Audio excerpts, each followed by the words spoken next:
Bonjour à tous, paix à vous, au nom puissant de Jésus, Shalom. Aujourd'hui, j'ai un message tiré de Genèse 12, 3, où le Seigneur dit à Abraham, Je bénirai ceux qui te béniront, et quiconque te maudira, je le maudirai, et tous les peuples de la terre seront bénis à travers toi.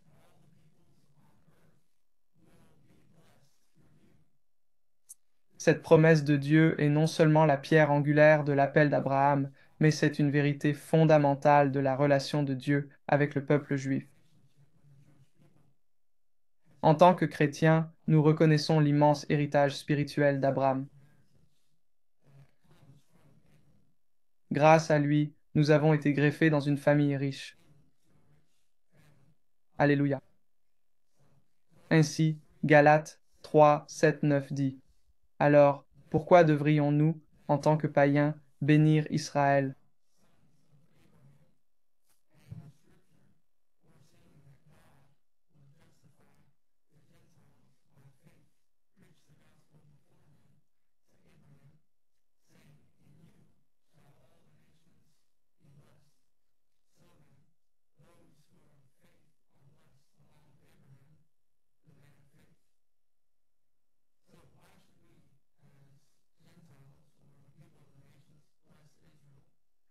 Tout d'abord, c'est une question de gratitude.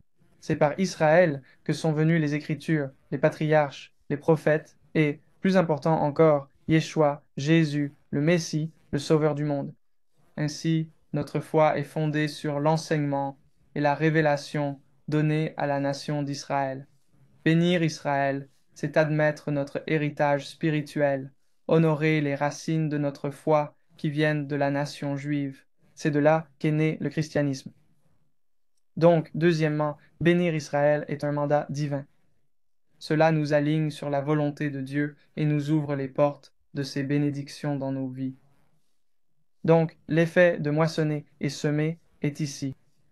Quand on bénira Israël, on sera béni, comme Dieu l'a dit à Abraham dans la Genèse 12.3.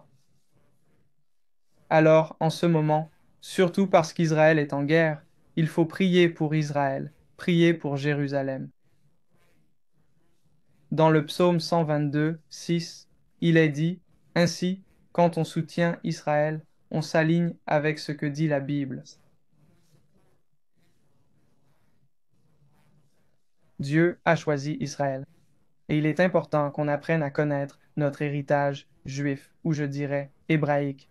Dans les Éphésiens 2, 14 à 16, il est dit, Car il est notre paix, lui qui a fait des deux groupes un seul, et qui a détruit la barrière, le mur de séparation, de l'hostilité, en annulant dans sa chair la loi avec ses commandements et ses règlements. Son dessein était de créer en lui-même un seul homme nouveau de ces deux-là, faisant ainsi la paix, et dans un seul corps, de réconcilier tous deux avec Dieu par la croix, par laquelle il a ôté leur hostilité, il a tué leur inimitié, leur haine. Ainsi, en embrassant notre appel à bénir Israël, nous devons nous rappeler que notre but ultime est la réconciliation, pour réunir les Juifs et les gentils, ou les Juifs et les gens des nations, ensemble dans le corps du Christ, unis par la foi, l'amour et l'adoration du seul vrai Dieu. Donc, faisons-le. Nous devons marcher dans l'amour, la compréhension et le respect en démontrant l'unité pour laquelle Jésus a prié dans Jean 17. Il a dit,